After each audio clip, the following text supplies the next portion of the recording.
contexto de Oriente Medio para que nos expliquen un poco, nos cuenten cuál es la situación, lo que está ocurriendo ahora mismo en Palestina e Israel, sobre todo desde una perspectiva más periodística.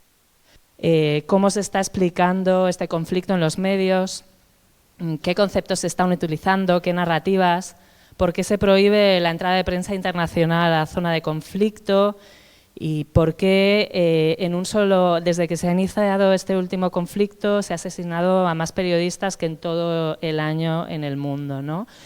También queremos saber cuáles son las consecuencias de estos relatos, de esta forma de relatar lo que está ocurriendo en la vida de las personas y que están sufriendo estos conflictos y en la garantía de sus derechos humanos.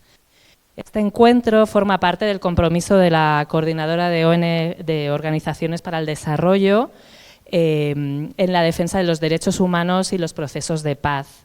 Queremos poner en el centro el enfoque de derechos humanos para explicar lo que ocurre en esta zona, sus causas históricas, quiénes son sus responsables, las consecuencias sobre la vida de la población y también, a lo mejor, intentar buscar soluciones. En este sentido, queremos también ahondar sobre la necesidad de un periodismo de paz que promueva soluciones a favor de la justicia, la convivencia y la paz en la zona y en otras zonas del mundo. Esperamos que de aquí surjan recomendaciones para este periodismo que tanto necesitamos. Por último, solo añado que este será el primero de una serie de encuentros que vamos a celebrar a lo largo del año que viene y que se van a centrar en la construcción de paz desde múltiples espacios, disciplinas y propuestas. Más, ya doy la palabra a Yolanda, compañera de la coordinadora, para que modere el diálogo con estos periodistas y que nos expliquen y probablemente nos sirvan un poco en esta idea del periodismo de paz. Muchas gracias. Hola, ahora sí. Buenas tardes, gracias Sandra. Reitero el agradecimiento a esta casa que siempre nos acoge, a quienes estáis aquí y a quienes nos siguen a través de nuestro canal de YouTube. Esta tarde queremos conversar con tres personas que, como ha comentado Sandra, conocen bien Oriente Medio, conocen muy bien Palestina. Son personas que además ejercen su profesión, el periodismo, desde una óptica muy cercana a lo que nosotras llamamos periodismo con enfoque de derechos humanos, y creo que van a aportar bastante luz a esta situación que está viviendo Palestina y qué responsabilidades tenemos como periodistas a la hora de narrar situaciones de este tipo. Contamos para ello con, aquí a mi lado, Razdan Malash. Ella es periodista palestina, tiene un máster en estudios internacionales y es doctora por la Universidad Autónoma de Madrid. Ha trabajado en Palestina, Turquía, Líbano, Irak y actualmente es corresponsal para varios canales de televisión desde España y Portugal. Muchas gracias por estar con nosotras. Tenemos también a Íñigo Sáez Duarte, él es subdirector y corresponsal parlamentario del diario .es, medio en el que trabaja desde su fundación, pero además fue miembro del equipo fundador de Público y con anterioridad fue corresponsal en Jerusalén de la cadena SER, enviado especial de informativos Telecinco en Israel, Palestina o Afganistán. Muchas gracias, Íñigo, por aceptar nuestra invitación. Y por último contamos con Cristina Sánchez, ella es ex corresponsal de Radio Nacional en Jerusalén, donde ejerció su profesión durante muchos años, fue directora durante 10 años del programa Países en Conflicto, ha realizado coberturas internacionales en más de 20 países, fundamentalmente en Oriente Medio, conoce muy bien la zona, cubrió las primaveras árabes y todas las ofensivas militares que Gaza ha sufrido desde 2008. Además es autora del webdoc Vivir Gaza, del que seguramente tendremos oportunidad de escuchar esta tarde, así que muchas gracias también, Cristina, por aceptar nuestra invitación. Como ha comentado Sandra al inicio de esta presentación, queremos ahondar en cómo se cuentan estas realidades y estas situaciones que afectan a millones de personas. El pasado 7 de octubre, Hamás cometió un atentado que supuso el asesinato de 1.200 personas. Por supuesto, este acto es absolutamente condenable.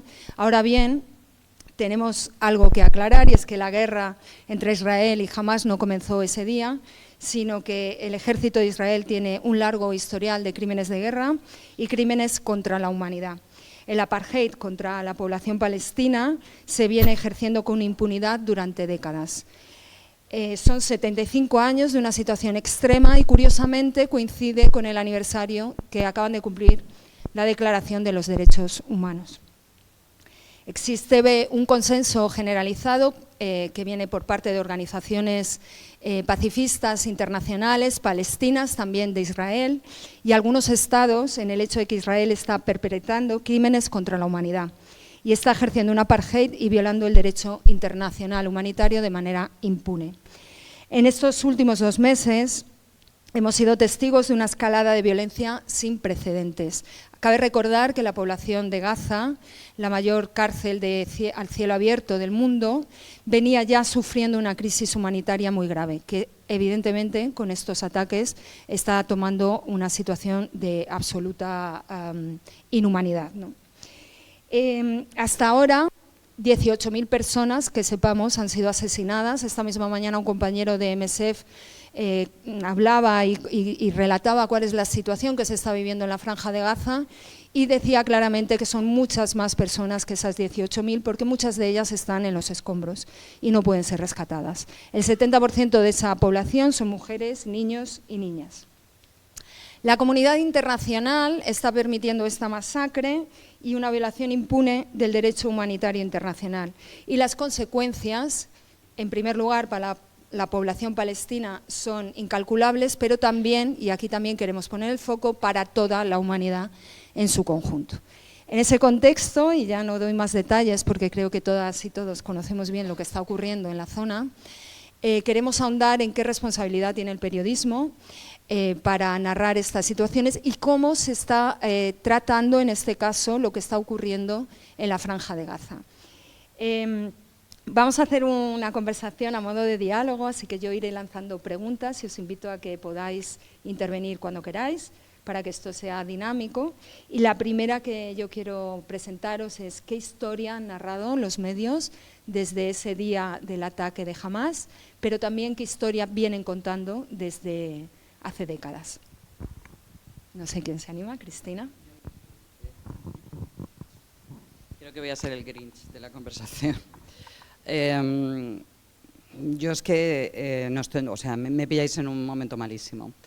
Entonces, yo solo puedo pedir perdón. Siento tengo una frustración brutal. Creo que esto me pasa porque ha venido mi compañera Shirin.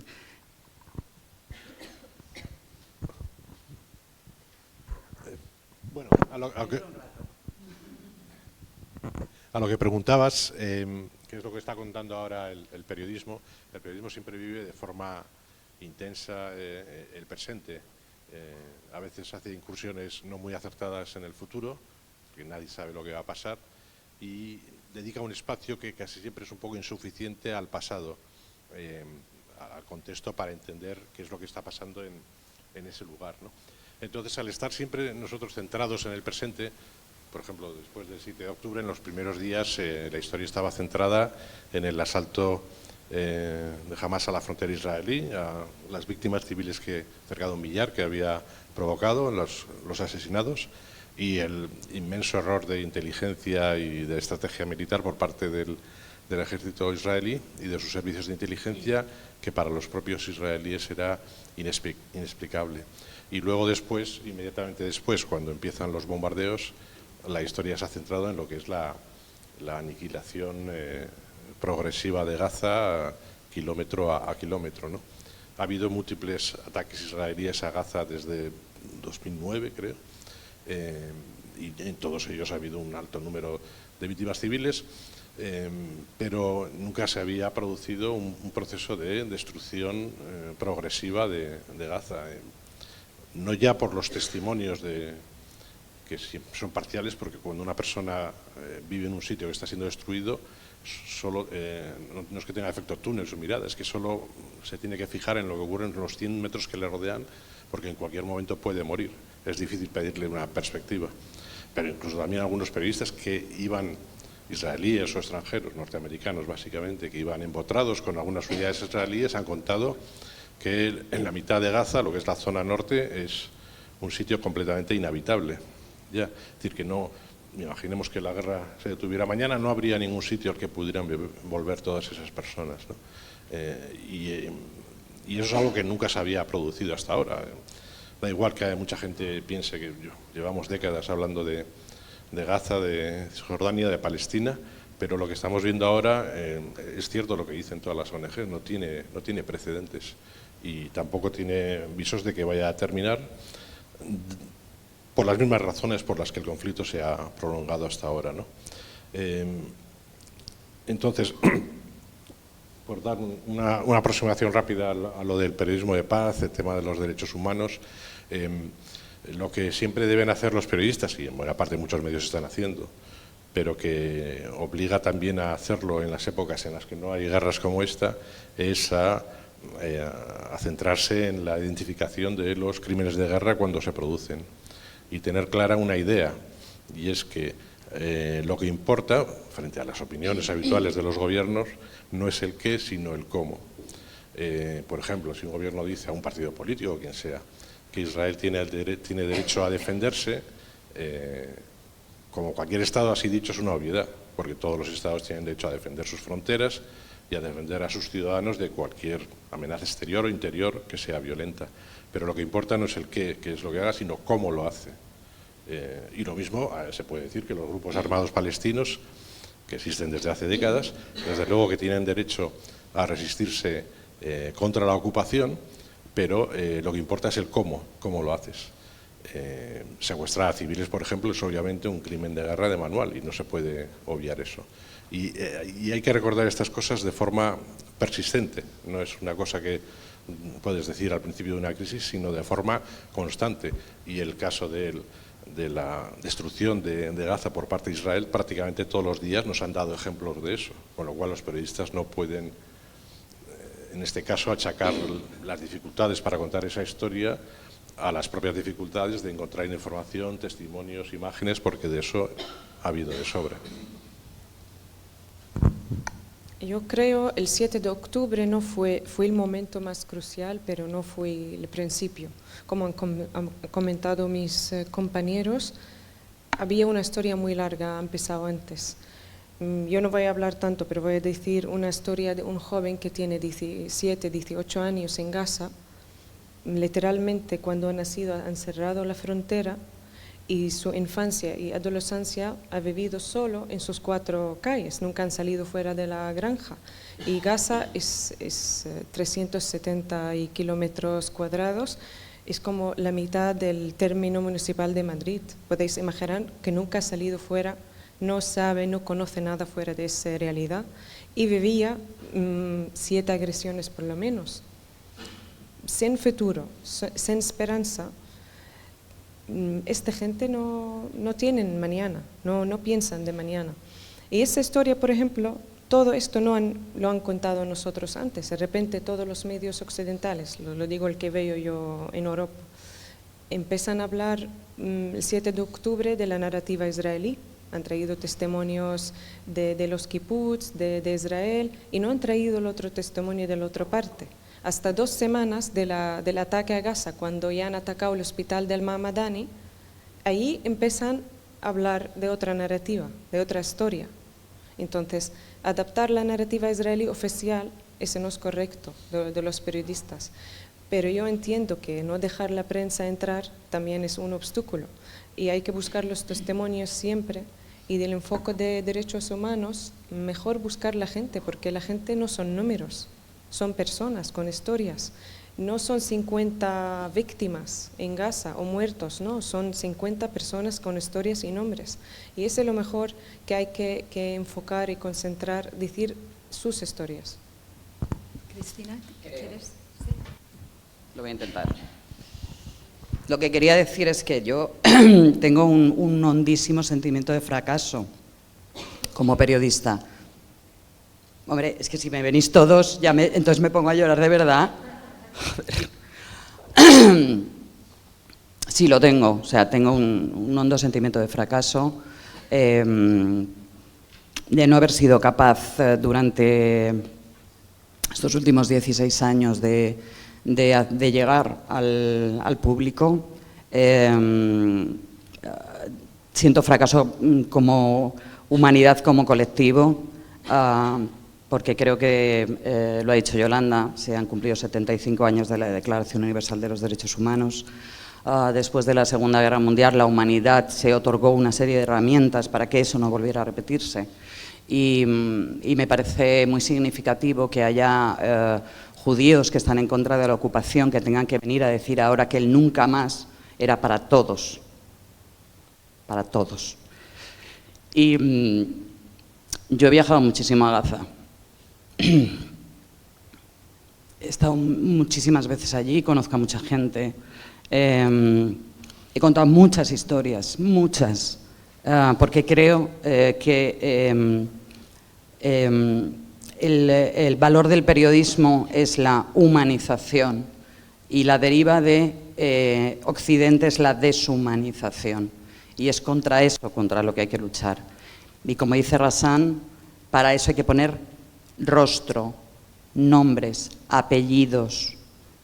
No son un conglomerado, es una sociedad heterogénea, vibrante, con historias personales, con ganas de vivir. Yo siempre cuento que Gaza está bañado por el Mediterráneo, el mar Mediterráneo, el nuestro. Y ese es el mar que nos separa, es lo único que nos separa, no hay más. Todo lo demás es muy similar, con un pequeño detalle. Y es que yo siempre que entro a Gaza puedo salir. Y es lo que más me rompe el corazón. La blanquita que va allí a contar historias y después sale. Y ellos y ellas se quedan ahí dentro. Y eso es lo más terrible.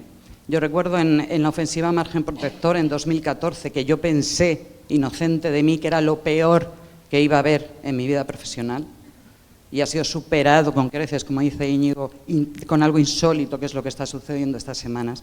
Cuando yo me marché, y me marché antes de que terminaran los 54 días en los que Israel mató, el ejército israelí mató a 2.400 palestinos en 54 días, llevamos más de 2 meses y ha matado a más de 18.000, más los en torno a 8.000 que los equipos de rescate calculan están debajo de los escombros o desaparecidos, por poner en comparación una ofensiva y otra. Cuando yo me marché de allí, mi compañero y productor, Aymat, con el que trabajaba, me despidió. Yo me subí a un autobús y me despidió. Y yo desde la ventanilla del autobús le dije adiós sin saber si esa era la última vez que le iba a ver. Y eso es durísimo, porque es una sensación que tienes en muchas guerras. Yo he cubierto muchas guerras.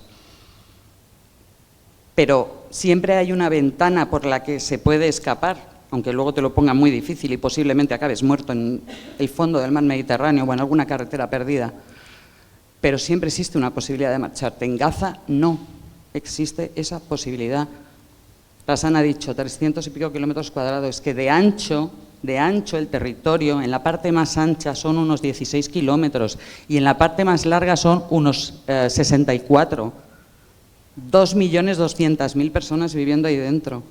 Nos hacemos una idea de lo que es bombardear sistemáticamente, día tras día, mañana, tarde y noche, el lugar más poblado, superpoblado del mundo. Es una auténtica barbaridad. Entonces, ¿qué se podría haber hecho? Sinceramente no lo sé.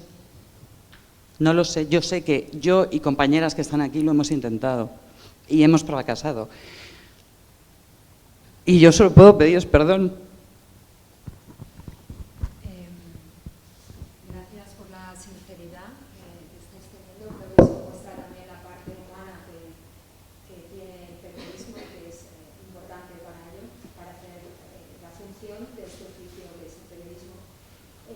Habéis mencionado algunas cuestiones que creo que saltan a la vista en cualquiera que tenga un poco de sensibilidad, y una es la relativa a la deshumanización de las personas que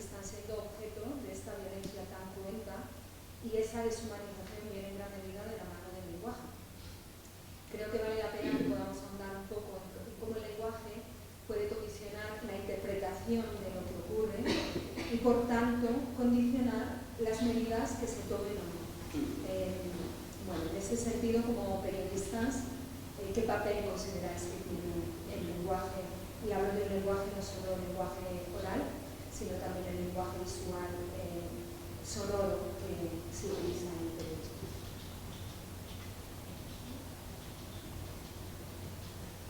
Yo creo incluso para mí que el idioma fuerte no es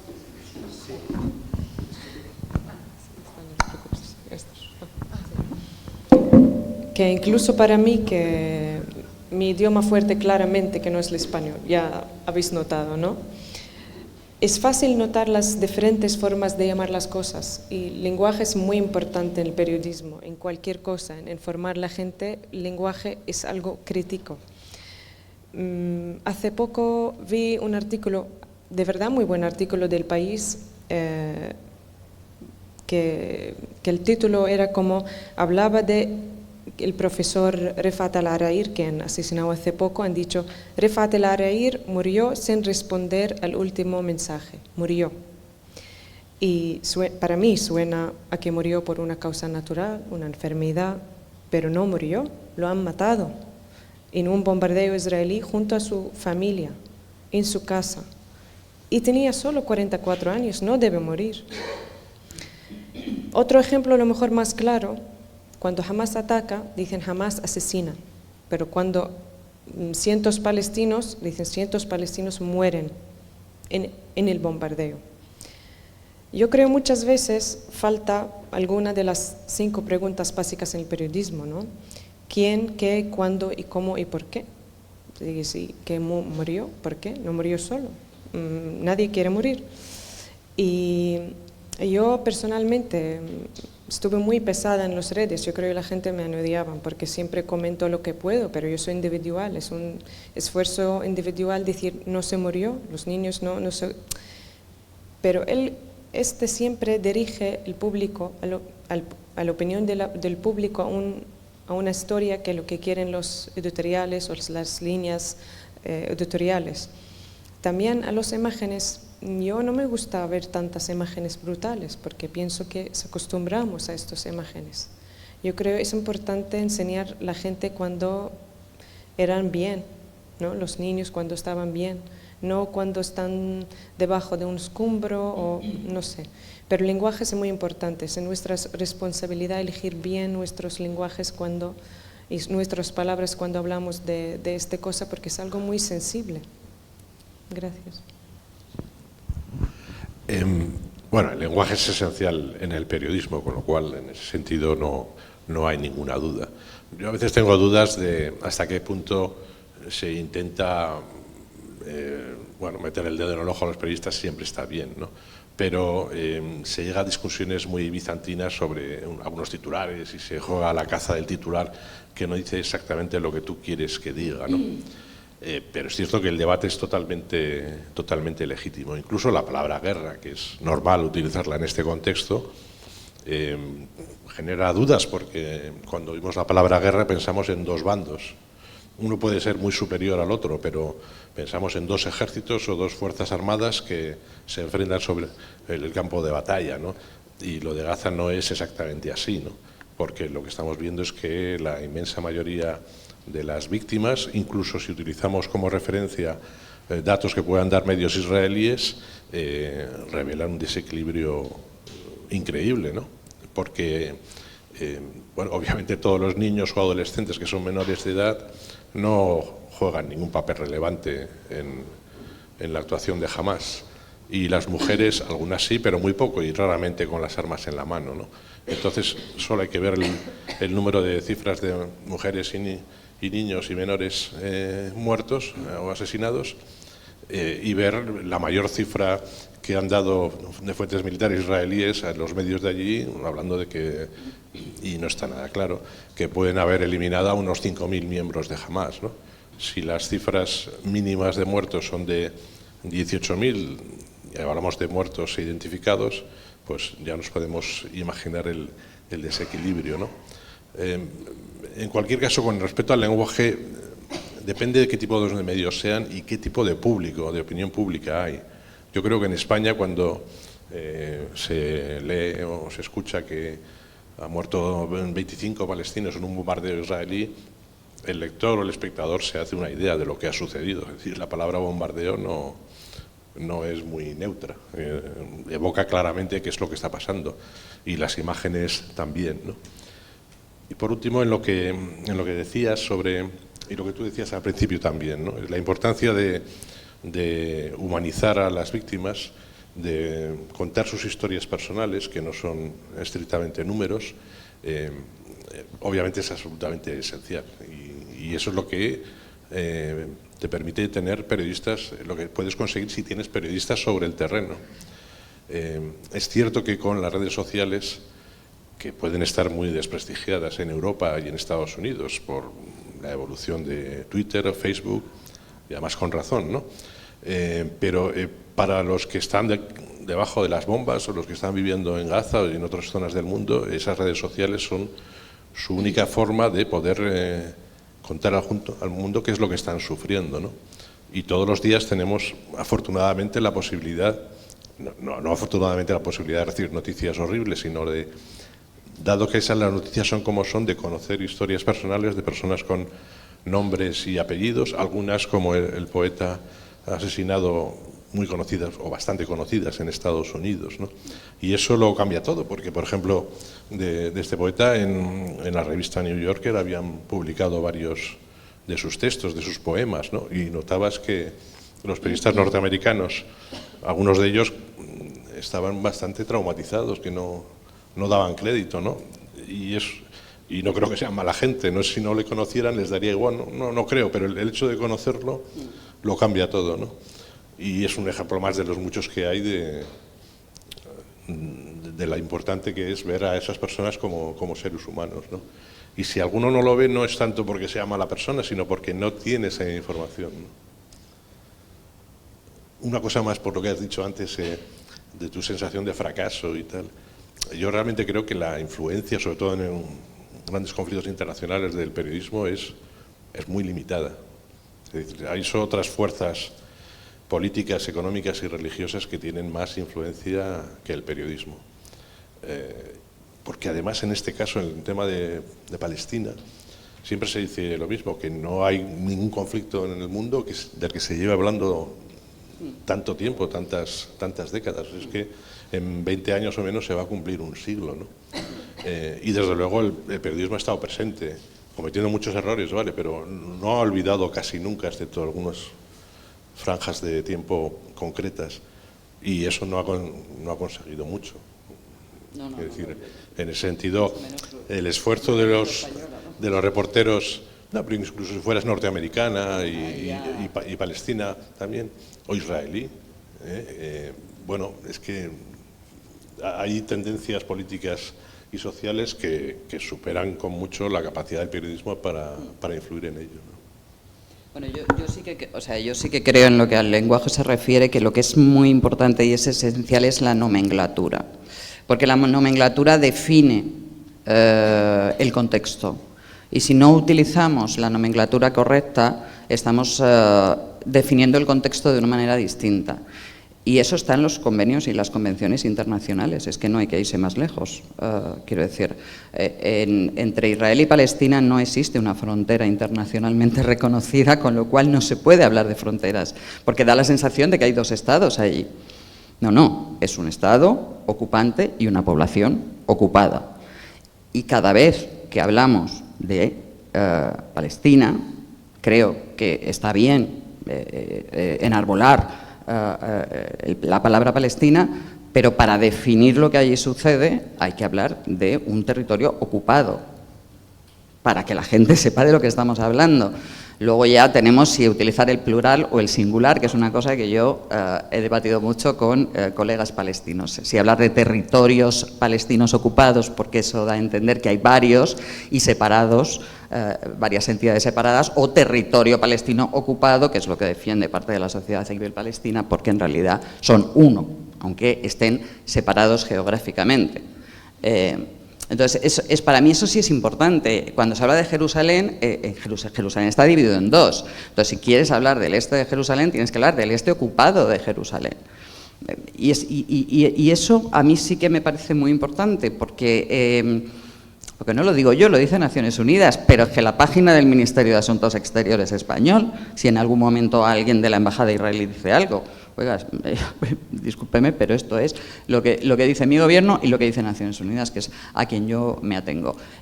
El término guerra, bueno, eso también está en las convenciones de Ginebra, el principio de proporcionalidad. O sea, en el momento en el que se viola el principio de proporcionalidad, ya estás cometiendo un presunto crimen de guerra, y es más que obvio que la proporcionalidad a lo largo de estos 75 años de historia no se ha respetado nunca, jamás, y mucho menos ahora. Entonces yo creo que si marcamos bien esa terminología, que siempre retrate quién es quién y quién es cada cual, bueno, pues ya iremos dando un pasito.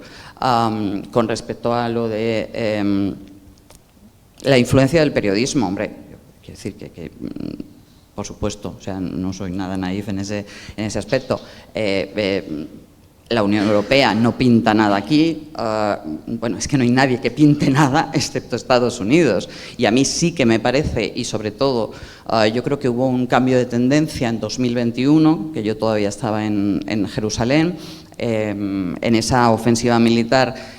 Israel también prohibió la entrada de periodistas extranjeros en Gaza, en mayo de 2021, pero se habían producido otros acontecimientos muy importantes en la explanada de las mezquitas, los enfrentamientos que había habido con población palestina en eso que las autoridades israelíes vienen a llamar las ciudades mixtas, en el territorio de 1948, yo comencé a ver que en grandes cadenas de televisión estadounidenses como la CNN empezaban a hacer entrevistas a hombres y mujeres palestinos, sobre todo jóvenes que dominaban muy bien el inglés, que tenían una narrativa muy bien construida y sobre todo que la dominaban ellos y ellas.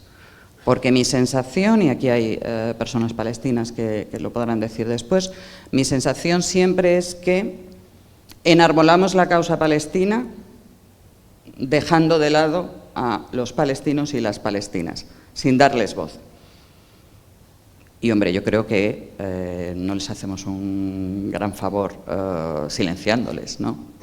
Que nosotros y nosotras en nuestros países lo que debemos hacer es lo que nos corresponde, que es presionar a nuestros gobiernos, salir a las calles, pero que la bandera palestina y la narrativa la tienen que controlar ellos y ellas. Y me parece que eso también es muy importante. Y yo no sé hasta qué punto esas voces que se empezaron a escuchar en 2021, que ahora en 2023 vuelven a cobrar desgraciadamente protagonismo por esta cuestión de Gaza en Estados Unidos, esa presión que está habiendo en las calles y ese presidente que está viendo que puede perder votos, sobre todo entre los jóvenes, por su postura en lo que a Gaza se refiere, no puede influir a la hora de que Biden empiece un poco a cambiar el paso. Está muy bien que vayamos ya girando, ¿no?, un poco la conversación hacia las personas que sufren en sus cuerpos y en sus vidas esta violencia. Quisiera ahondar un poco más y focalizar en las mujeres, porque desde nuestra óptica, como bien decía Cristina, ¿no?, de blanquita occidental y tal, pues tenemos a veces ciertos prejuicios que inevitablemente vienen en una óptica de la que bebemos en un sistema pues que tiene ciertos prejuicios, ¿no? Me gustaría que pudieras también, en vuestra experiencia, contarnos un poco cómo son retratadas las mujeres, no solamente en este momento, sino cómo han sido retratadas las mujeres palestinas, ¿no? Yo, con respecto a lo que decía Íñigo del tanto por ciento de mujeres y menores tan elevado de personas que han sido asesinadas por los bombardeos israelíes, A ver, o sea, yo entiendo que se ponga el acento, también entiendo que a mí tampoco me parece bien que maten hombres. O sea, quiero decir que es como si siempre estuviéramos retratando a las mujeres como la parte más débil, la parte más vulnerable. Lo son los menores, desde luego, pero ¿y los ancianos? Por ejemplo, yo pienso, ¿no?, también en los hombres ancianos, que me parecen tremendamente vulnerables. A mí me rompe el corazón ver a esos ancianos y ancianas palestinas que tienen más años que el Estado de Israel y que les están matando, ¿no? Entonces, bueno, a mí esa parte de pobrecitas las mujeres que las están matando, bueno, o sea, no sé si me acaba de gustar mucho. En general, y no solo con las mujeres, la victimización siempre absoluta. Siempre se representan como víctimas. Y no es eso lo único que les define a ellas, a ellos tampoco, pero a ellas.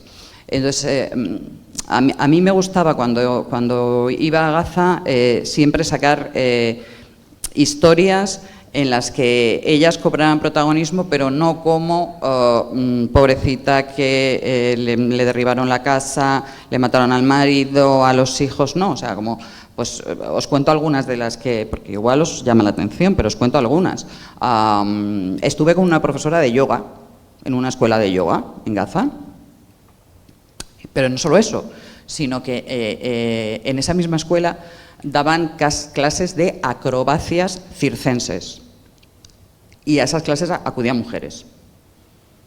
Y además era un espacio en el que ellas podían tener su momento para desahogarse de sus cuestiones domésticas, personales y, por supuesto, de la ocupación. Estuve en una escuela de natación con jóvenes y adolescentes que querían ser olímpicas y que nadaban con sus bañadores. Y tenían un profesor, que era hombre. Hicimos un especial también, porque me parecía importante, por cierto, con una ONG vasca, con Mundubat, sobre la violencia machista en Gaza, que también la hay, por supuesto, y que es una sociedad patriarcal, desde luego. Y entonces, como esas mujeres creaban redes entre ellas para apoyarse, pues una había empezado un negocio de catering y entonces había contratado a otras mujeres que acudían a las charlas, en fin, o sea, ponerlas en positivo, porque insisto, o sea, la victimización y representarlas como algo monolítico, creo que lo que conduce es a lo que os he dicho antes, a la deshumanización. Y yo siempre, cuando me marchaba de una ofensiva militar, la queja era la misma: es que solo venís cuando nos están matando, y quiero que vengáis cuando estamos vivos y vivimos. Y de ahí nació Vivir Gaza, que es mi proyecto, junto con una hija que he tenido hace poco, mi hijo más bonito. Y se llamó Vivir Gaza por eso, porque yo quería mostrar que en Gaza se vive, pero también que la gente que lo viera viviera lo que es Gaza. Y esa es la manera que hemos encontrado. Mis compañeras Beatriz Lecumberri y mi muy añorada Ana Alba hicieron uno sobre mujeres luchando contra el cáncer, un documental que podéis ver, que yo no he podido ver todavía, pero que podéis ver. O sea, material hay, y trabajo hay, y ganas de hacerlo y de que se conozca también. Quizá no hemos encontrado la manera de amplificarlo, pero esto es muy básico. O sea, creo que Arundhata Roy era la que decía esto de: no existen los sin voz, existen voces que no quieren ser escuchadas o que directamente son silenciadas. Pues esto es, hay que escuchar a los y las palestinas. Bueno, lo que decía antes me refería a la hora de identificar posibles combatientes, teniendo en cuenta que el ejército que está atacando asegura que solo ataca objetivos militares y que sus ataques son quirúrgicos y que todo está perfectamente planificado, ¿no? Claro, si matas a 6.000 menores de edad, no parece muy quirúrgico, ¿no? Y bueno, la referencia que hacías a los ancianos también es muy apropiada, sobre todo porque cuando se produce algo como esto, lo que es la cadena de asistencia sanitaria, sea del nivel que sea, se quiebra por completo. Y entonces, incluso si alguien no necesita ir al médico, pero mucha gente de esa edad obviamente necesita medicamentos por enfermedades crónicas y resulta completamente imposible conseguirlos, ¿no? Bueno, en cuanto a las mujeres en Gaza, por ejemplo, bueno, el ejemplo que dabas está bien, hay otros que se pueden dar, porque, por ejemplo, aunque sea un lugar más conservador que lo que nosotros llamamos Cisjordania, en general, las mujeres en Gaza tienen una presencia social en distintas esferas que es mucho más activa y mucho más clara que las mujeres egipcias, por ejemplo, ¿no? Que también son un sitio bastante conservador. Gaza tiene un índice de alfabetización muy alto, muy por encima del 90%, ¿no? Y obviamente esto raramente ocurre en un país que sea pobre y que en general muchas familias necesitan que los hijos, cuando llegan incluso antes de los 16 años, se pongan a trabajar para aportar un sueldo más, ¿no? Eso raramente ocurre si las madres no ejercen un papel activo a la hora de presionar no solo a sus hijos, sino también al marido, al cónyuge, para que el niño o la niña siga estudiando el mayor tiempo posible, y que incluso si tiene talento, pues pueda ir a la universidad, ¿no? Entonces sí, las mujeres de Gaza tienen un papel social muy, muy relevante. Una cosa más, en el tema de las víctimas, yo tengo un punto de vista que no es muy popular, que es al menos alertar sobre el peligro que hay de escuchar todo el discurso que puedan aportar las víctimas. Ahí es donde el periodista tiene que saber discriminar. Porque, por ejemplo, si vas ahora a Israel, y esta no es la primera vez que ocurre, porque no es la primera vez que hay víctimas israelíes, si hablas con familias de personas que han perdido a seres queridos en atentados, encuentras habitualmente, no en todo el mundo, es cierto, pero encuentras habitualmente mensajes muy intolerantes sobre los otros, ¿no? Y que en el lado palestino también ocurre. Es decir, cualquier persona que haya estado allí, es que además la venganza tiene afortunadamente muy mala prensa, porque pensamos que toda violencia debe ser castigada, pero dentro de la ley en nuestros países, pero la venganza, el sentimiento de venganza es muy propio del ser humano, no podemos obviar eso, ¿no? Y en muchas reacciones que estamos viendo ahora en la sociedad israelí, se cierran a cualquier análisis, no frío, porque ahora mismo es imposible hacerlo, pero análisis racional sobre las consecuencias que puede tener todo esto, porque lo que quieren es venganza. Y bueno, también en el lado palestino habrá mucha gente que piense eso, ¿no? Entonces siempre, al menos el periodista sobre el terreno, es bueno que insista en que esa gente que está ahí, que son víctimas, le cuente su historia personal, incluso más allá del hecho de ser víctima.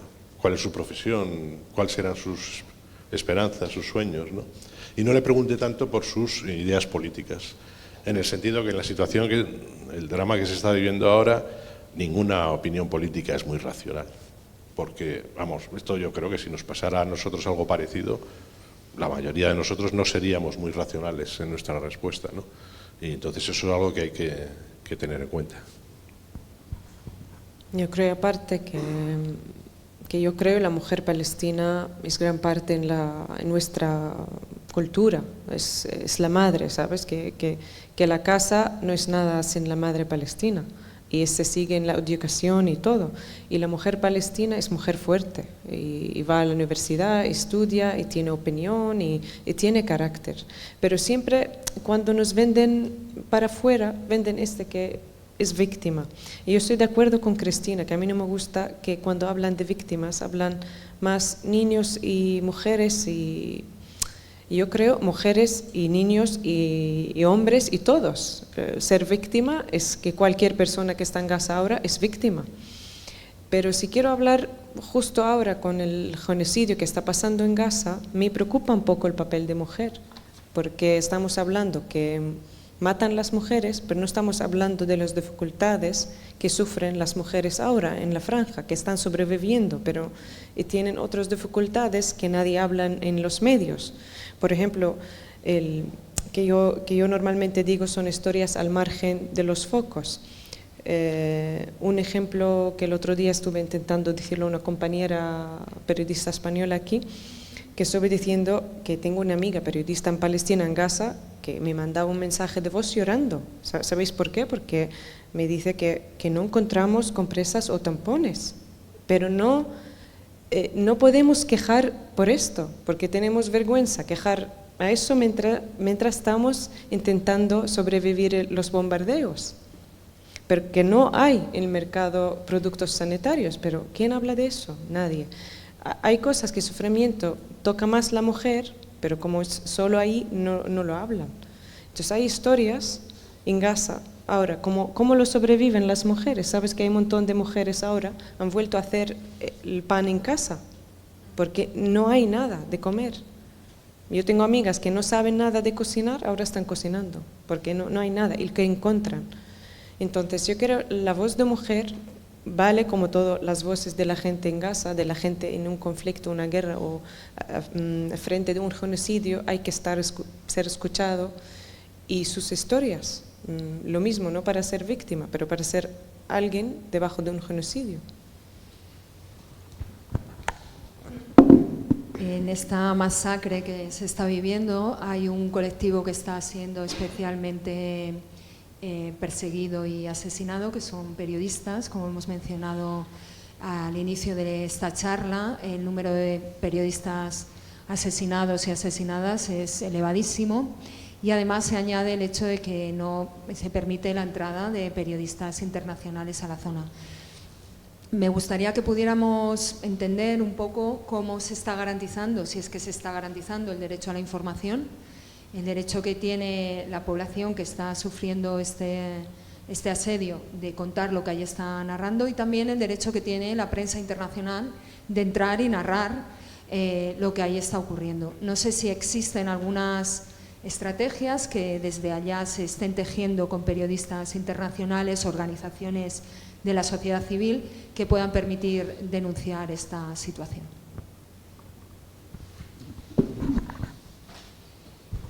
Bueno, yo creo que primero hay que puntualizar que los periodistas extranjeros no entran en Gaza porque lo impide el gobierno israelí y el gobierno egipcio. No nos olvidemos de Egipto, porque podrían entrar los periodistas extranjeros por el paso de Rafah y Egipto lo impide. Creo que lo que está sucediendo en el interior de Gaza está siendo perfectamente documentado por los y las periodistas locales palestinas, que están pagando con su vida, desgraciadamente, ese trabajo ingente que están realizando, porque ser periodista y al mismo tiempo estar sufriendo los bombardeos, el desplazamiento forzado, el asesinato de familiares y continuar documentando para el mundo esos crímenes, creo que emocional, psicológica y físicamente es atroz. Y están resistiendo más de 2 meses después. Digo que está perfectamente documentado porque estamos en contacto con ellos y con ellas, porque todas las agencias internacionales de información tienen a periodistas palestinos dentro de Gaza que están haciendo fotografías, que las podéis ver en AFP, en Reuters, en EPA, en EFE, en AP, porque están grabando vídeos que las podéis ver en todos los canales internacionales, y porque nos están dando testimonio a los que no podemos entrar. ¿Por qué es importante la presencia de prensa extranjera? ¿Y por qué las autoridades israelíes no dejan que entren? En mi modestísima opinión, y a lo mejor muy reduccionista, por puro colonialismo. Porque le daríamos más valor al testimonio de un periodista extranjero dentro de Gaza que al testimonio de un periodista palestino en Gaza. Y es así, probablemente sea así. Si entra la gran estrella de la CNN a Gaza y te hace unos directos desde allí y te muestra la destrucción y desmonta parte de la propaganda israelí, pues sí, se le va a dar mucha más importancia y lo vamos a considerar mucho más solvente que lo que nos está llegando, insisto, día tras día. En todo caso, quiero hacer otra puntualización. Ningún periodista extranjero entra en Gaza si dentro no tiene un periodista palestino con el que trabaja. Esto es obligatorio, y obligatorio por parte de Hamás, o al menos hasta que yo me marché de allí. Es decir, tú necesitas que el Ministerio de Información de Hamás te dé un permiso, ese permiso lo tiene que solicitar un periodista o productor palestino en Gaza, que te tiene que acompañar en todo momento mientras estás ahí dentro, y que es el 75% de tu trabajo. Con lo cual, incluso cuando entra un periodista extranjero en Gaza, el 75% de su trabajo lo realiza un periodista palestino en Gaza.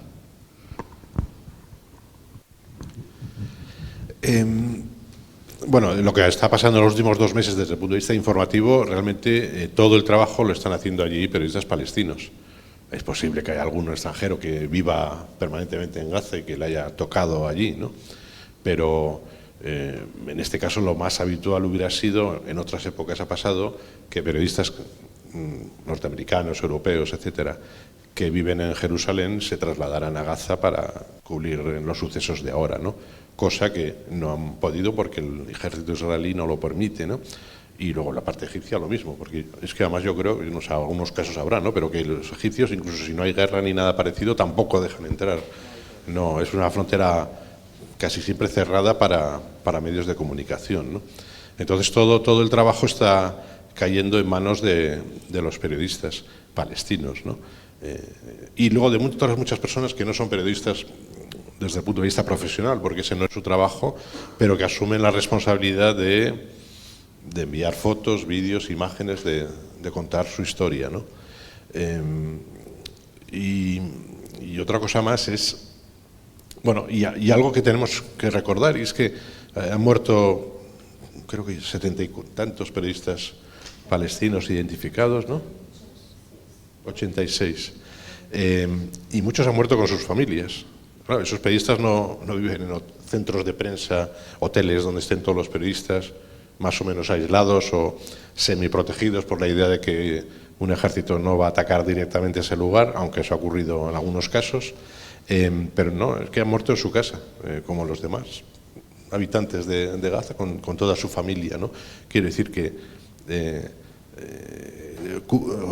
tienen los dos papeles, el papel de testigo, de periodista, que tiene que contarlo de forma no necesariamente desapasionada, pero intentando atenerse a los hechos, y ser al mismo tiempo una persona que sabe que mañana puede morir, y con toda su familia, ¿no?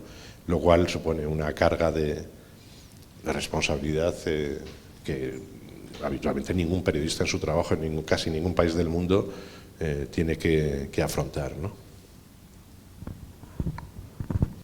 Yo creo que ser periodista en cualquier lugar del mundo es un reto, cualquier lugar, pero ese se multiplica si estamos en una guerra, un conflicto o frente a un genocidio. Pasa a nuestros compañeros y compañeras en Gaza. Están intentando sobrevivir día a día, mientras lo único fuente que tenemos ahí son ellos. Y gracias a ellos podemos saber qué está pasando. Y de verdad, en los últimos 2 meses estuvimos hablando con ellos todo el rato, aunque tenemos problemas de comunicación, no hay electricidad, no hay internet, no hay teléfonos. Con el desplazamiento también es complicado seguir la gente. Nos ayuda mucho buscar los testimonios porque estuvimos aquí en Europa o en el Occidente, estamos intentando dar voz a la gente de Gaza aquí. Por ejemplo, los compañeros españoles y españolas aquí a veces me llaman pidiendo testimonios de Gaza que hablan español. Imagináis que en Gaza buscar a alguien que habla español, ese es un reto, pero ellos lo intentan al máximo ayudar que lo puedan.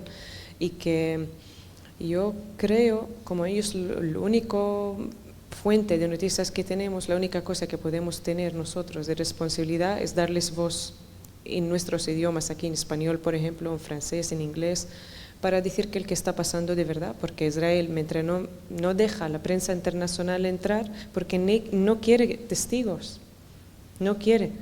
Y otra cosa, yo de verdad quiero agradecer los compañeros que por lo menos que me hablaban estos días y que de verdad han hecho cobertura muy buena aquí en España. Más o menos es mejor que otros países europeos la situación por la cobertura por Palestina. Eso hay que decir la gracia, porque han hecho también el imposible a hacer los stories y features y informes de Gaza, pero desde aquí buscando testimonios. Y eso es un buen trabajo también. Y no es fácil. Y de verdad, hoy con 82 colegas que fueron asesinados en Gaza, me duele mucho el corazón en 2 meses. Es una cifra que muy da shock, ¿no? Que 82 personas, periodistas. Pero yo creo en un lugar como Gaza, yo a veces cuando me dicen, pero ¿cómo podemos proteger a los periodistas? Digo, pero en un sitio como Gaza, si no hay ningún sitio seguro, ninguna persona es protegida. Y si nadie ha podido o querido parar ese genocidio o la matanza de los niños, ¿cómo van a proteger los periodistas? Eso que es que no es lógico pedirlo mientras están matando niños. ¿Y qué quería decir? O sea, olvidado. Y me duele el corazón decirlo, yo no tengo esperanza con la comunidad internacional y con el derecho internacional tampoco, porque no aplica cuando más lo necesitamos, porque no aplican. Tan leyes que tenemos ahí no pueden parar un genocidio. Eso para mí es que no sé qué decir, no sé. Una cosa que habías comentado, yo creo una de las razones por las que los israelíes no han permitido la presencia de periodistas extranjeros en Gaza, aparte de la obvia de no haber testigos, de que los únicos testigos sean palestinos y ellos piensen que eso les restaría credibilidad en el mercado occidental de la información, en los medios occidentales, es que si hubiera permitido la entrada y entraran, ponte 100 periodistas norteamericanos y europeos, es que ahora habrían muerto muchos de ellos. No hubieran tenido la oportunidad de situarse en una zona perfecta de Gaza en la que no tuvieran ningún riesgo. Algunos habrían muerto y entonces, claro, eso repercutiría claramente en la imagen de Israel en el resto del mundo, ¿no? Siempre que sean estadounidenses de pura cepa, porque ha matado a periodistas estadounidenses del ejército israelí. Sí, pero casos muy aislados, no estamos hablando de... En el 2014 murieron 22 periodistas norteamericanos, no. Pero si llegan a morir 22, el follón que se monta en Estados Unidos es mucho más, ¿no? Hay una muy amplia comunidad de doble nacionalidad estadounidense y palestina. Muy amplia. Yo estaba hablando de los blancos. Claro. De los que vienen de fuera. Y esos no parecen importarle mucho a la Casa Blanca. Vamos a abrir el turno de palabra al público, así que si tenéis alguna pregunta podemos pasar el micro, y también a las personas que nos están siguiendo online, si hay alguna pregunta podéis formularla a través del canal. ¿Alguien se anima? Sí, pasamos el micro.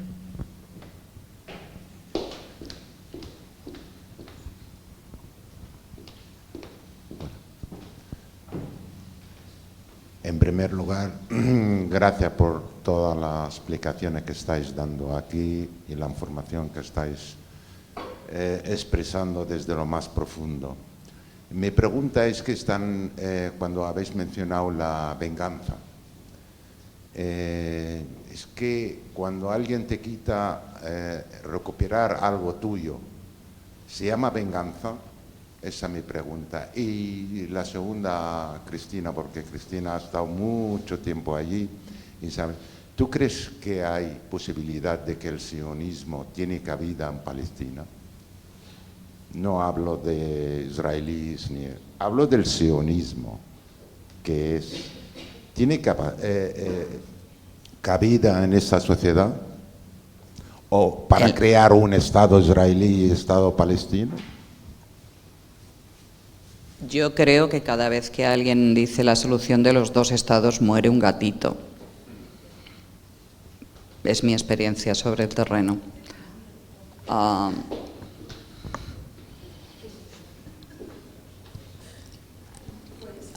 Perdón. No existe posibilidad de un Estado palestino a día de hoy. Los sucesivos gobiernos israelíes se han encargado de que no exista esa posibilidad, con hechos consumados sobre el terreno. Y lamento decir esto, pero el plan que presentó Donald Trump y el mapa que presentó Donald Trump es lo más ajustado a la realidad sobre el terreno. Otra cosa es que fuera un delirio lo que él proponía, pero el mapa en sí mismo, si lo habéis visto, es lo más ajustado que hay. O sea, son islotes separados geográficamente porque están rodeados de asentamientos y de carreteras construidas para esos asentamientos. Entonces no existe la posibilidad de construir un Estado palestino actualmente, ni la voluntad política de forzar a cualquier gobierno israelí a que lo haga, pero porque tampoco sería viable si no desmantelas el sistema de asentamientos. Y con un gobierno que es el más radical en la historia del Estado de Israel, formado por una coalición en la que tienen mucho peso colonos que viven en asentamientos y a los que se les ha entregado el control de la seguridad en la Cisjordania ocupada, ¿qué vas a negociar? ¿Qué vas a negociar? No se puede negociar absolutamente nada. Entonces, en una sociedad, la israelí, en la que la izquierda ha sido arrinconada, es perseguida, es vista prácticamente como una apestada, en el que las personas que están en contra de la ocupación y trabajan mano a mano con la sociedad civil palestina son continuamente hostigadas, en la que esto no te lo van a decir, pero cada vez más jóvenes están marchando porque es prácticamente invivible el ambiente de opresión que se vive allí, en el que la religión cada vez tiene más peso, pues es que resulta muy complicado. Entonces, podemos volver a esa idea romántica que defendió Edward Said al final de sus días, de un único Estado para dos pueblos con iguales derechos entre el Jordán y el Mediterráneo. Me encantaría, pero eso tampoco os lo va a aceptar ningún gobierno israelí. Yo, me vas a perdonar, amigo, pero es que no tengo la solución. Y lo siento mucho, o sea, siento profundamente decir esto. No existe.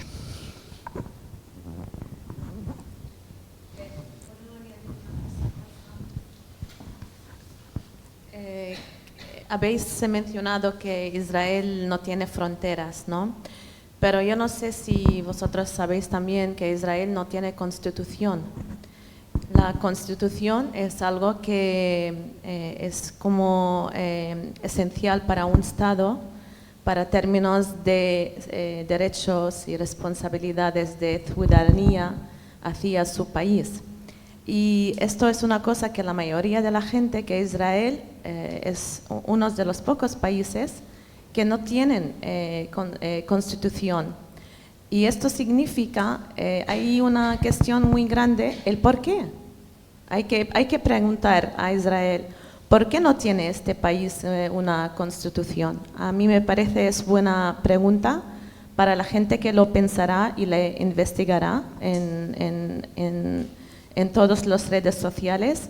Encontrarán ellos la respuesta sobre esta pregunta, porque nunca se habla de esto en el Estado de Israel, ni en la prensa. Hay una cosa importante, que este país no tiene los derechos de los ciudadanía que tienen allí, que sean israelíes, palestinos, minoría también que existen allí, no saben sus derechos y sus responsabilidades.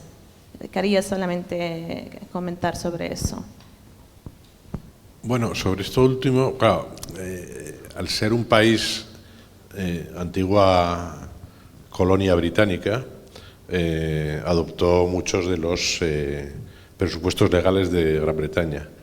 Y algunos, por ejemplo, como las detenciones, lo que llaman detenciones administrativas, que no es otra cosa que detenciones sin derecho a juicio durante X meses o X años en algunos casos, ¿no?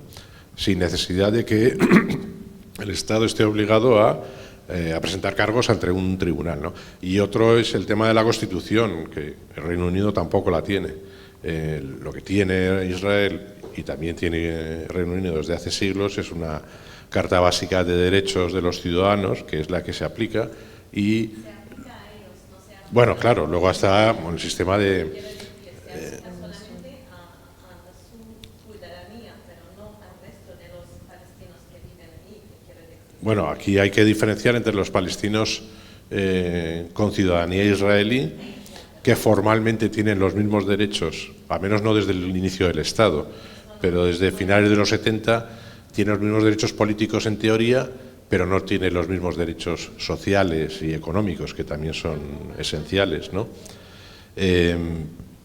Pero claro, en el caso de los habitantes de Gaza y Cisjordania, que también están controlados por Israel, no llegan ni siquiera a la categoría de ciudadanos de segunda división o segunda clase, porque carecen de esos derechos.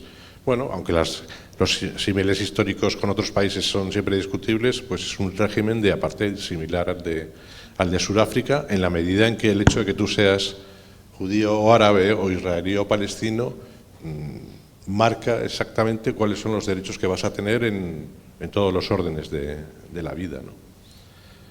Bueno, de hecho, esto que no tenga Constitución, bueno, también tiene que ver con la crisis política de Israel de los últimos 2 años, porque es el Tribunal Supremo el que realmente interpreta revisa todas las leyes que aprueba el Parlamento, decretos del Gobierno, y los ajusta a esa Carta Básica de Derechos, que es muy genérica, como es la del Reino Unido, ¿no? Y por eso el plan del Gobierno de Netanyahu, de su partido, era eliminar ese poder del Tribunal Supremo, que por lo demás, en todo lo que tenga que ver con los conflictos palestinos, con los palestinos, el Tribunal Supremo, los tribunales israelíes siempre, prácticamente siempre, dictan en contra de los intereses de los palestinos. Claro, no es un tribunal independiente. Nada, yo quería preguntaros, sobre todo a Razan como Palestina, si nos puede aconsejar algunos periodistas o medios de comunicación que estén informando, en su opinión, bien, de forma profesional sobre el conflicto, bueno, para seguirles y para mantenernos informados. Yo creo como dicen, la primera víctima de la guerra es la verdad. Y el peligro que tenemos todos, no solo los compañeros españoles, también nosotros, es que vivimos en época de la propaganda y el fake news, porque ya con el poder de redes no puedes filtrar bien las fuentes de noticias. Entonces nuestro trabajo ya está bastante más complicado ahora, porque yo lo que digo como a mí misma todos los días, hay que comparar las fuentes, intentar tener una fuente fiable y también enfocar al punto de derechos humanos, al humano, a la historia de las personas. Eso es muy importante para humanizar, humanizar las personas en Gaza o en cualquier lugar de guerra. El hay que enfocar a sus historias. Y yo recuerdo también una historia que una vez veo en el periódico, dicen 50 víctimas, no sé qué, en un bombardeo israelí. Y yo digo, si fuera, por ejemplo, el título de otra forma, porque de ese bombardeo, por ejemplo, murió un niño que se llama Youssef, que su madre ha ido a pedir el pan, es de verdad la historia. que su madre ha ido a los vecinos, como no hay comida, a pedir el pan de los vecinos, y a la vuelta ha encontrado su edificio bombardeado y ha ido al hospital buscando a su hijo, diciendo: un niño guapo con el pelo rizado, un niño guapo con el pelo rizado, y no sabía que su hijo era uno de las víctimas, que la historia de Yusef es una historia de montón, pero si cuentan este barrio que estaba bombardeado, de la historia de las personas, otra cosa, de la historia de la mamá y Yusef y su hijo.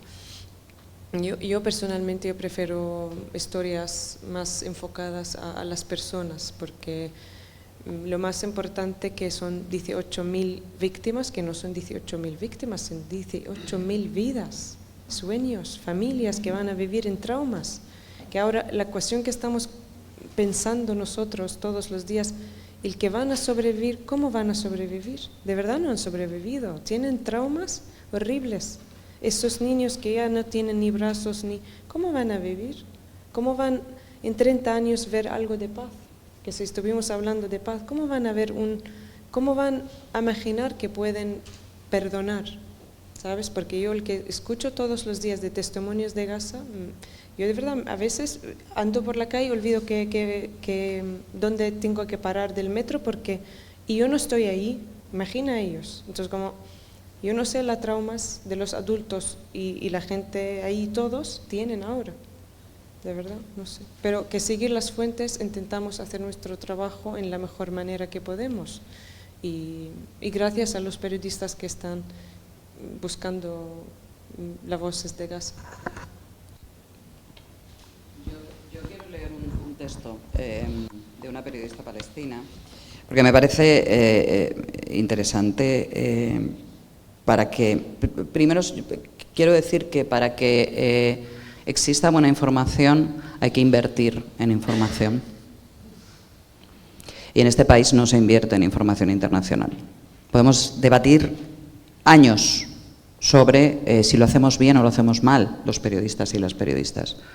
Pero a donde hay que señalar es a las direcciones de los medios de comunicación.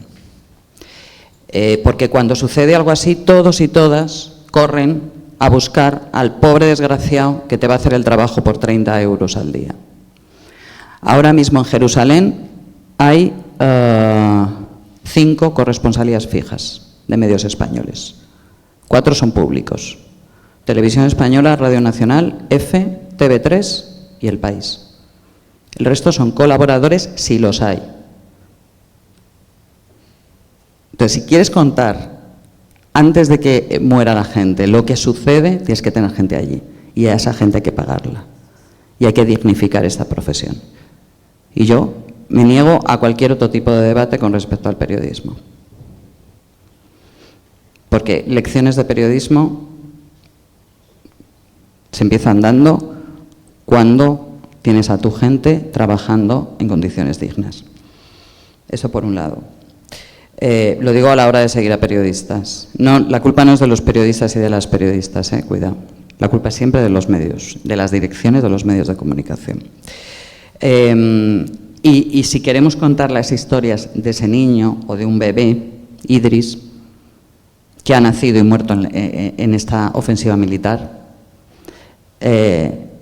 las podemos contar, pero las podemos contar porque hay un periodista de Reuters que ha ido a buscar a esa madre, palestino, porque hay un periodista palestino de AFP que ha ido a ese hospital a contar esa historia. Nosotras somos ahora mismo correas de transmisión, y si nos creemos lo contrario, pues caemos otra vez en el efecto blanquito occidental. Somos ahora mismo correas de transmisión de lo que los y las periodistas locales de Gaza nos están transmitiendo. Y una de ellas escribe en Instagram: odio cómo la mayoría de personas conoce Gaza, Palestina, solo en tiempos de guerra, y cómo no saben nada de ella antes de la guerra.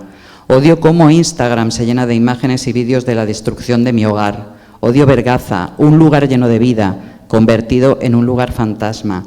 Quiero que la gente conozca y nos recuerde como una nación que ama la vida, que encuentra belleza en cualquier lugar. Siempre tratamos de encontrar vida en Gaza.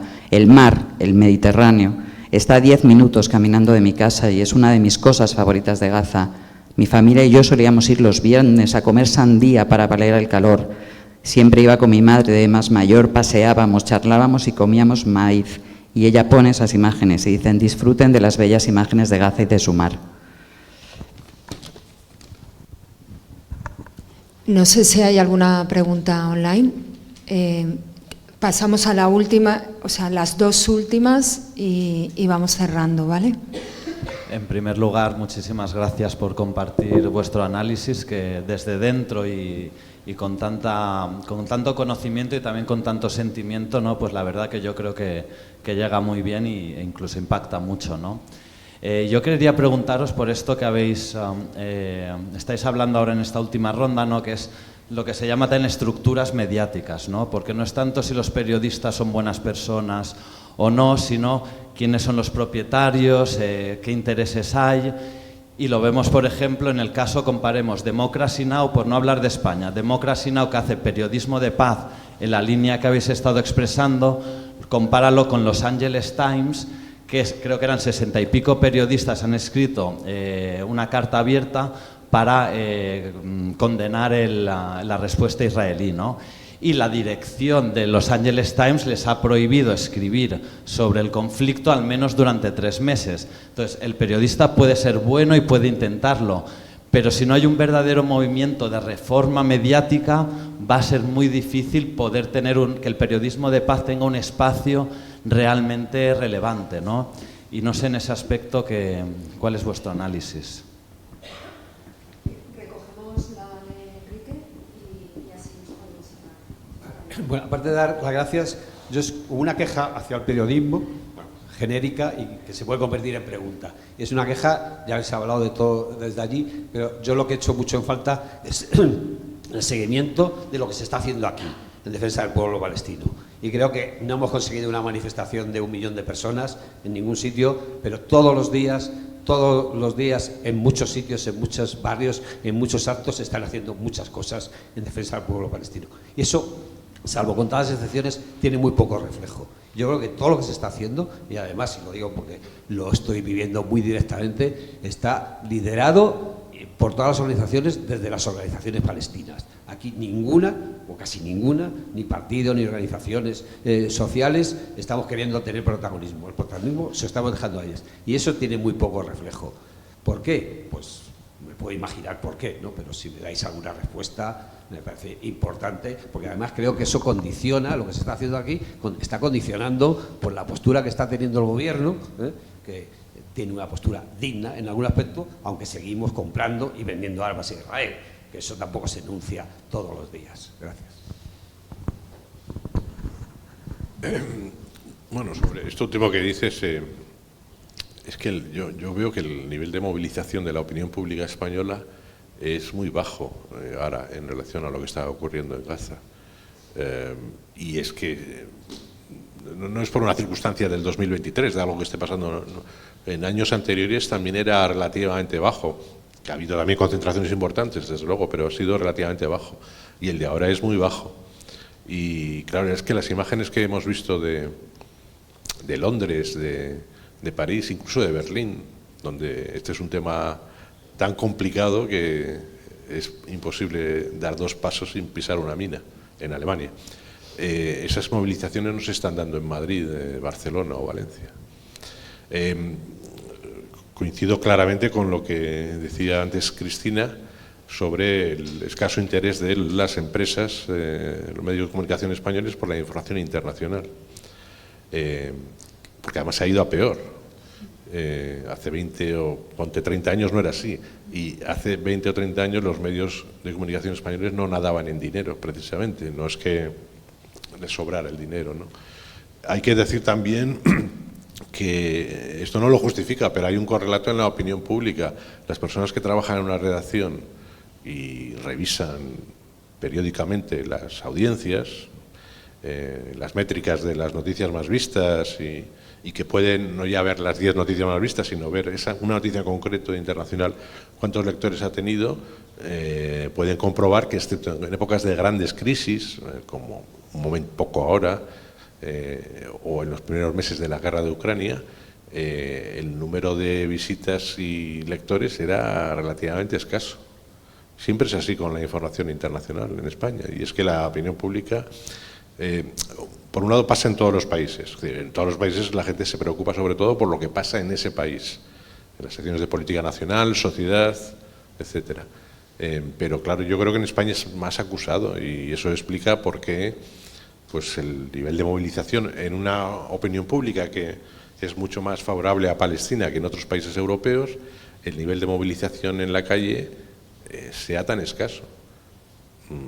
Y además, más o menos creo que lo comentabas, ¿no? Que es que las organizaciones, digamos, españolas de toda la vida, es decir, partidos políticos, asociaciones, movimientos sociales, no se ha movilizado prácticamente nada.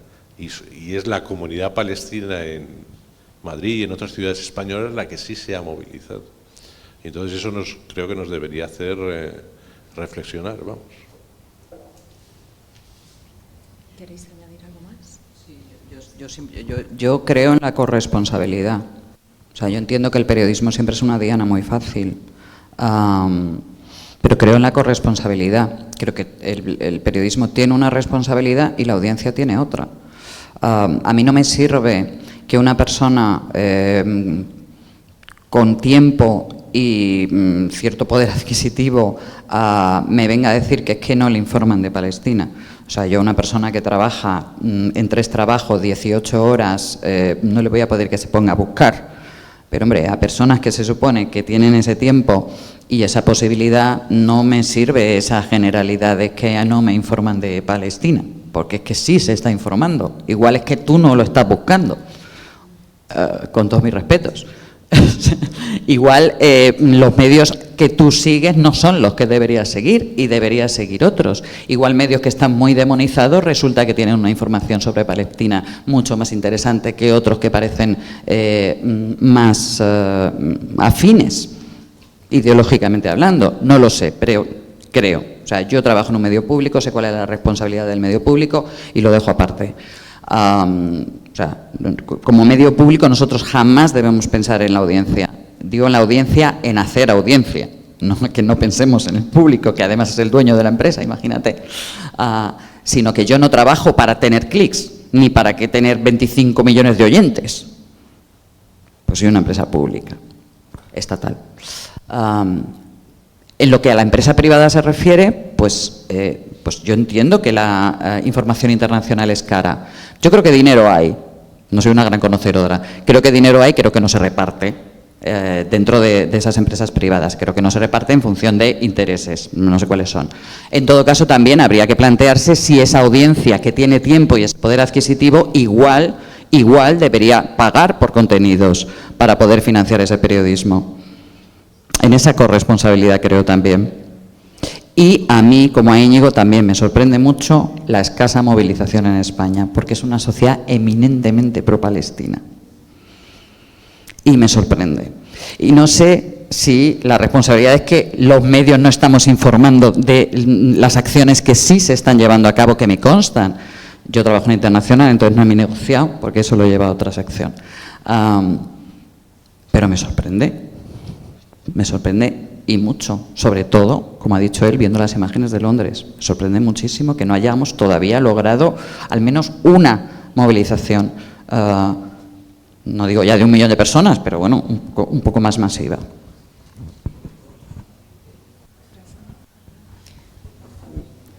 Seguro no soy experta en los medios españoles, pero yo siempre, como he llegado a España nuevamente, no hablaba nada español, la primera cosa que he buscado, quién está dando dinero a este periódico, a esta televisión, para saber qué línea editorial tiene. Y poco a poco ya entiendo. Hasta yo tengo amigos, trabajan en medios de comunicación que totalmente no a su aire, pero intentan dentro de la línea editorial que hacen su trabajo, ¿sabes? Si traen un testimonio israelí, por ejemplo, lo intentan traer otra voz palestina, lo mínimo entre la línea que lo tienen. Y yo en España, de fuera, como lo veo de fuera todo el escenario, yo creo que es un país muy amigo a Palestina a nivel del público, ¿sabes? Que no, yo vivía en un montón de sitios. España es de los mejores sitios en Europa que yo vivía, que la gente bastante tienen de conciencia sobre Palestina y apoyan, ¿sabes? Que en la calle, en la farmacia, la gente se nota. Entonces, un país a lo mejor necesita más trabajo de la comunidad palestina para unificar la gente, para más movilización, no sé. Bueno, como veis, el debate puede ser apasionante, pero tenemos que ir finalizando. En la coordinadora nos gusta decir, cuando trabajamos estos temas de comunicación o periodismo, que lanzamos preguntas, ¿no? Yo creo que a lo largo de este diálogo hemos tenido ciertas certezas, pero también preguntas de las que luego podamos seguir tirando para seguir tejiendo esas otras opciones de contar y narrar. No hemos preguntado específicamente sobre periodismo de paz, porque yo creo que a lo largo de todo el diálogo ha quedado muy claro de qué se trata, y no es otra cosa que de ejercer el oficio del periodismo con rigor y responsabilidad. Creo que cuando estudiamos periodismo, en las facultades nos enseñan cuáles son los deberes de cualquier periodista. Y esos pasan necesariamente, y aquí se ha mencionado, por esas 5 W, que son las que deberían marcar nuestro trabajo, y que nos obligan a contar contextos, no solamente cuando ocurre un conflicto, sino antes, durante y después, que nos ha mencionado tanto el después, pero también es absolutamente necesario. Debemos explicar también el cómo, ¿no? Una de las cuestiones que también ha salido a lo largo del diálogo, ¿no? Cómo se producen estas situaciones, quiénes son sus responsables por acción o por omisión, y eso también es responsabilidad del periodismo contarlo, ¿no? Y por supuesto narrar en primera persona. Hay que humanizar las historias, hay que permitir que esas personas que viven en sus cuerpos y en sus vidas estas realidades sean quienes las expliquen y las cuenten, mucho más allá de esa condición de víctimas en las que a menudo tendemos a retratarlas, ¿no?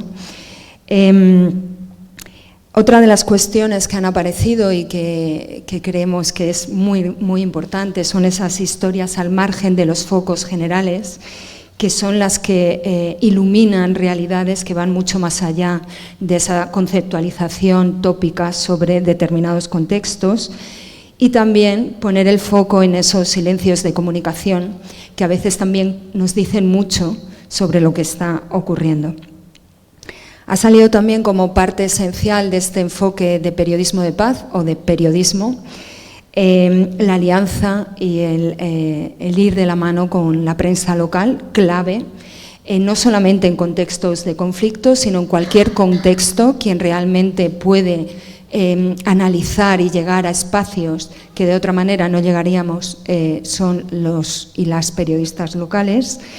Y sobre todo alejarnos de esos enfoques colonialistas con los que inevitablemente llegamos, aunque nos trabajemos antes para ello y durante, pero inevitablemente son quienes nos permiten romper con esos enfoques. Y por supuesto, esa responsabilidad de las empresas periodísticas, Cristina lo ha dejado bastante claro, sin inversión no se puede ejercer este oficio y esta profesión que es el periodismo, que tiene una responsabilidad enorme, un deber enorme de contar con rigor las realidades que afectan a la vida de millones de personas en el planeta. Yo creo, para tener un poquito de optimismo, que todo esto sería aún mucho peor sin periodistas como vosotras, que narran con rigor desde la humanidad y desde la humanidad personal que habéis demostrado en este diálogo.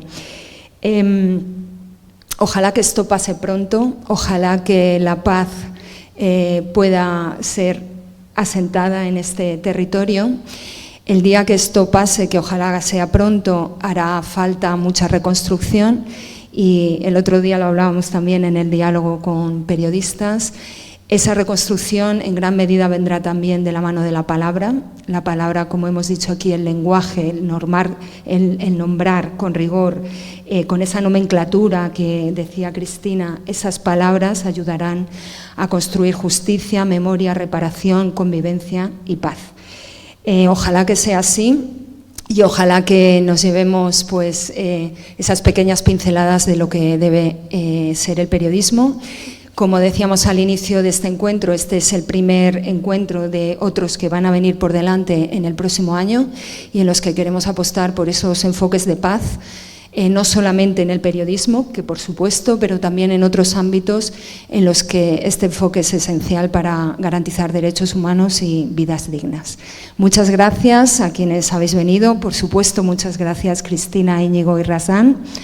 Gracias a La Maliciosa, a quienes nos habéis seguido online y seguimos el camino que tenemos mucho que hacer por delante. Así que nada, muchas gracias a todas.